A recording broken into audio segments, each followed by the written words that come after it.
Saya Adam dengan NIM belakang 229. Halo semuanya, nama aku Safina Rea Jasmine dari NIM 118. Perkenalkan, nama saya Rafi Pegori dengan 3 NIM belakang 112. Halo, aku Rizka, NIM belakang 024. Halo semuanya, perkenalkan aku Nazan dengan NIM belakang 115. Aku Dinar dengan NIM belakang 114. Halo, aku Ican. Nama panjangnya Dimatus Salihah dengan NIM 233. Masa mendirikan Budi Utomo. Dr. Wahidin ketika hendak berpisah dengan Sutomo berkata, "Punika satunggaling pedalaman saya serta nelakakan budi utami." Artinya itu suatu perbuatan yang baik dan menunjukkan budi yang utama. Setelah bertemu dengan Dr. Wahidin pada hari Minggu tanggal 20 Mei 1908 pukul 9 waktu Indonesia Barat, bertempat di salah satu ruang kuliah Stovia, Sutomo menjelaskan gagasannya mengenai pembentukan suatu organisasi kepemudaan. Para pelajar Stovia sepakat bahwa cita-cita yang luhur tidak mungkin dapat dicapai jika tidak mendirikan sebuah perkumpulan. Akhirnya, dengan gagasan tersebut, para pelajar Stovia mendirikan suatu perkumpulan yang dinamakan Budi Utomo. Nama Budi Utomo ini lahir atas usul Suraji. Setelah nama Budi Utomo diterima oleh semua peserta rapat yang hadir, diantaranya Sutomo, Gunawan Mangunkusumo, Gumbrek, Suraji, Mosaleh, Suwarmo, M. Sulaiman, dan Angka, maka disusunlah pemilihan pengurus. Sutomo terpilih menjadi ketua. Susunan pengurus lengkap Budi Utomo adalah sebagai berikut. Ketua Sutomo, Wakil Ketua M. Sulaiman, Sekretaris 1 Suwarno, Sekretaris 2 Gunawan Mangunkusumo, Bendahara Angka, Komisaris Suwarno, dan Mosaleh. Para pengurus Budi Utomo ini merupakan teman akrab Sutomo, baik di sekolah maupun dalam pergaulan sehari-hari. Masing-masing anggota pengurus mempunyai kelebihan. Mereka ditugaskan sesuai dengan bakatnya. Masa pengabdian. Lulus dari Stovia, Sutomo sebagai dokter pertama kali ditugaskan di Semarang. Di sini dia melihat bagaimana sengsara rakyat Indonesia. Pendidikan dan kesehatan mereka tidak diperhatikan oleh pemerintah Hindia Belanda. Sementara Dr. Sutomo tidak aktif dalam memimpin pergerakan, waktu dan pikiran dicurahkan untuk kesehatan rakyat. Dr. Sutomo bertugas di Semarang selama setahun, lalu dipindahkan ke Tuban pada 1912. Tidak lama di Tuban, Dr. Sutomo pindah lagi ke Lubuk Pakam, Sumatera Timur pada tahun 1913. Merupakan perjalanan pertama Dr. Sutomo di luar Jawa. Pada 1914, Dr. Sutomo dipindahkan lagi ke Malang. Beliau juga ditempatkan di Magelang untuk membasmi wabah pes yang melanda daerah tersebut. Dr. Sutomo juga pernah bertugas di Kepanjen, Magelang, dan Blora. Kemudian dipindahkan ke Batu Raja, Sumatera Selatan pada tahun 1917. Ia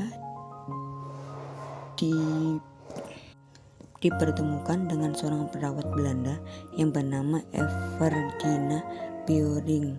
Kedatangan Everdina untuk mengisi kekosongan tenaga perawat di rumah sakit Sendin. Wanita bertubuh kurus, wajah pucat, namun garis kecantikannya tegas, bertegur sapa, bertutur kata sungguh lembut, meninggalkan pesan mendalam bagi Dr. Sutomo. Baru diketahui bahwa Everdina sedang berkabung karena suaminya telah meninggal. Dalam waktu yang singkat, Budi Utomo mendapat pendukung dan anggota yang banyak. Namun perkembangan ini mendapat respon negatif, terutama dari guru-guru Stovia yang merasa khawatir Budi Utomo akan melawan pemerintah Hindia Belanda. Namun Sutomo dan teman-temannya mendapat dukungan besar dari kepala sekolah, yaitu Dr. H.F. Rowley. Di dalam rapat para guru, ia membela pendirian Sutomo, dan karena pengaruh Dr. H.F. Rowley, Sutomo tidak sampai dikeluarkan dari sekolah.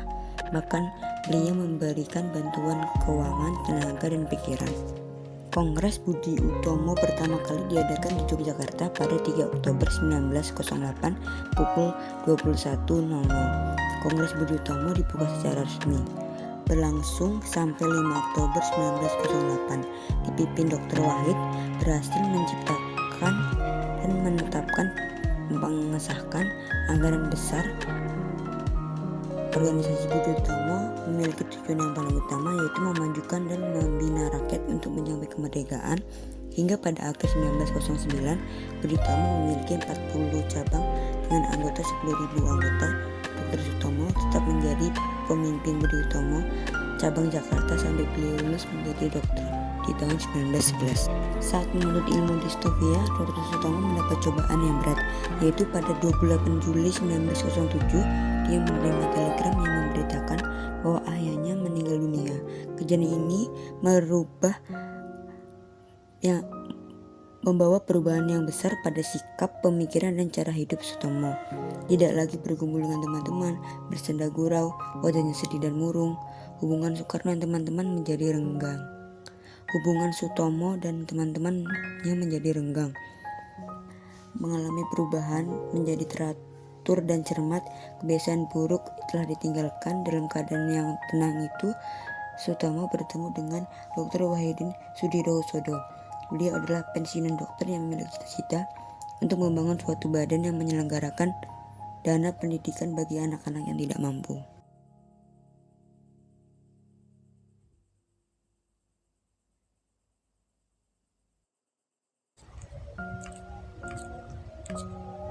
Masa pendidikan Dr. Sutomo.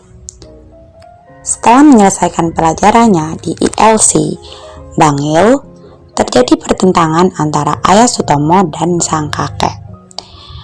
Sang kakek, Raden Ngabehi Singowijoyo, berharap Sutomo menjadi pegawai Pangrepraja seperti halnya ayahnya.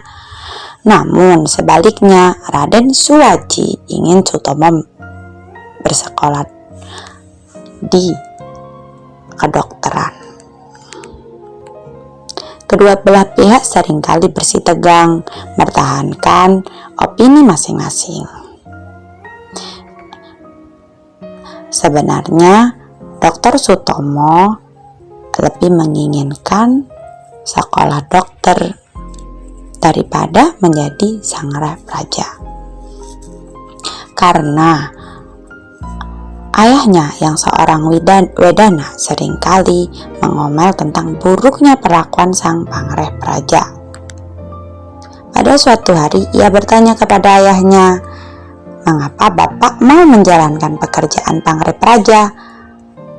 Setelah berpikir sejenak, sang ayah menjawab, "Bila pekerjaan ini tidak saya lakukan, apakah kalian akan makan roti dan mentega? Hanya saja permintaanku, jangan sampai anak-anakku kelak ada yang menjadi sang Pangrepraja." Wafatnya Dr. Sutomo. Dr. Sutomo yang menjadi ketua umum di berbagai partai memiliki kesibukan dan pekerjaan yang terlampau berat. Akibatnya beliau sering jatuh sakit. Semenjak dari anak-anak, barulah sekarang Dr. Sutomo sakit. Sakitnya semakin lama semakin parah, hingga pada tanggal 29 Mei 1938, sakit yang diderita oleh Dr. Sutomo tidak bisa diobati dan beliau meninggal dunia di usia 50 tahun.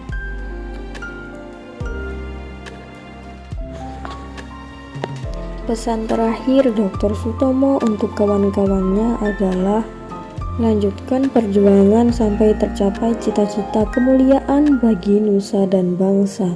Bekerjalah terus untuk kemajuan pergerakan kita. Pergerakan bangsa kita masih harus berkembang, harus bersemi dan selalu maju. Bekerjalah dengan lebih giat dan kuat guna kemajuan pergerakan dan perjuangan kita, sehingga tercapai kemerdekaan dan kemuliaan bangsa. Sampaikanlah pesan saya ini kepada teman-teman yang tak dapat mengunjungi saya kemari. Gedung Nasional Indonesia atau GNI. Dr. Sutomo adalah orang yang mencetuskan ide pembangunan Gedung Nasional Indonesia. Beliau mulai memiliki ide untuk mendirikan GNI ketika ia memotori ISC. Latar belakang ide tersebut adalah ketika bangsa Indonesia di Surabaya ingin mengadakan rapat-rapat umum di gedung-gedung bioskop untuk membicarakan masalah yang berhubungan dengan nasib rakyat jajahan.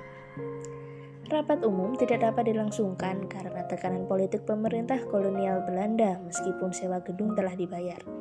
Ide tersebut disetujui oleh teman-teman seperjuangan Dr. Sutomo dari ISC, antara lain RMH Suyono, RP Sunarjo Gondokusumo, R. Sunjoto, dan Ahmad Jais. Langkah pertama yang dilakukan untuk mewujudkan pembangunan GNI Surabaya adalah membentuk dahulu Yayasan Gedung Nasional Indonesia atau Stitching Gedung Nasional Indonesia pada tanggal 21 Juni 1930 di hadapan notaris H.W. Heisenberg Surabaya. Kemudian disahkan oleh Radvan Cestiri Surabaya dan Hooggerechten Batavia. Pengurus pertamanya antara lain Dr. Sutomo sebagai ketua, RP Sunarjo Gondokusumo sebagai sekretaris, RMH Suyono sebagai bendahara, R. Sunjoto sebagai komisaris, dan Ahmad Jais juga sebagai komisaris. Perencana pembangunan GNI Surabaya yang pertama adalah I.R. Anwari dan R. Sunjoto. Lahan yang digunakan untuk pembangunan gedung itu berletak di Jalan Bubutan. Menjadi dosen di NIAS dan praktek di Rumah Sakit Simpang CBZ. Setibanya di tanah air, bulan Juni 1923, Dr. Sutomo diangkat oleh pemerintah Hindia Belanda sebagai dosen lelar NIAS di Surabaya dan merupakan orang pribumi pertama yang memberikan kuliah bidang dermato dan venereologi di Sekolah Cikal Bakar UNER di Surabaya. Pada tahun 1923 ini juga diluluskan dokter angkatan pertama NIAS, diantaranya Dr. M. Sutopo yang kemudian menjadi asisten lelar di bidang dermato dan venereologi bersama Dr. Geloderi dan Dr. Gunawan. Di samping menjadi guru, Dr. Sutomo giat berjuang untuk kemajuan masyarakat dan bangsa Indonesia. Dr. Sutomo juga bertugas di Rumah Sakit Sentral Burgergeng atau CBZ. Biasa disebut dengan Rumah Sakit Simpang Surabaya, spesialis penyakit kulit dan kelamin. Salah satu seorang juru rawat yang bernama Suster Zibenglik atau Suslik, siswa pendidikan perawat di CBZ Simpang saat pendidikan pernah diajari langsung oleh Dr. Sutomo dalam hal pemeriksaan dermatologis. Dan dulu di masa itu di Surabaya terdapat 10.000 wanita tunasusila yang memerlukan perawatan medis sehingga didirikan Rumah Sakit Kulit dan Kelamin di Jalan Indrapura, Surabaya.